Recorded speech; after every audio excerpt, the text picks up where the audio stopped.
আজকে নতুন বাংলাদেশ বিনির্মাণের জন্য, আজকে এদেশের মানুষের স্বপ্ন পূরণের জন্য বাংলাদেশ ইসলামী ছাত্র শিবির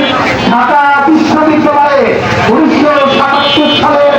6ই ফেব্রুয়ারি যাত্রা শুরু করে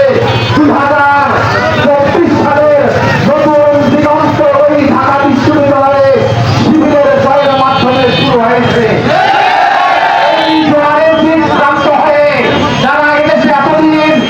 ব্যক্তিগত স্বার্থের রাজনীতি করত, তারা দিশাহারা হয়ে আজকে বাংলাদেশে একের পর এক ওই ঢাকা বিশ্ববিদ্যালয়, চট্টগ্রাম বিশ্ববিদ্যালয়, রাজশাহী বিশ্ববিদ্যালয়, জাহাঙ্গীরনগর বিশ্ববিদ্যালয় সহ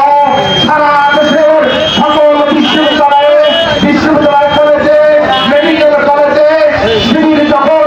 ছাত্র সংসদে ছাত্র ছাত্রীদের ব্যাপক সমর্থন নিয়ে হিন্দু মুসলমান বৌদ্ধ খ্রিস্টান সকলের সমর্থন নিয়ে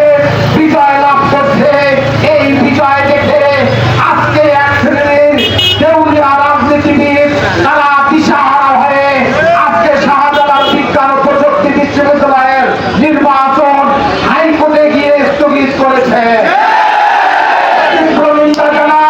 এবং বর্তমান সরকারের কাছে জোর দাবি জানাই, অবিলম্বে ওই শাহজালাল বিজ্ঞান ও প্রযুক্তি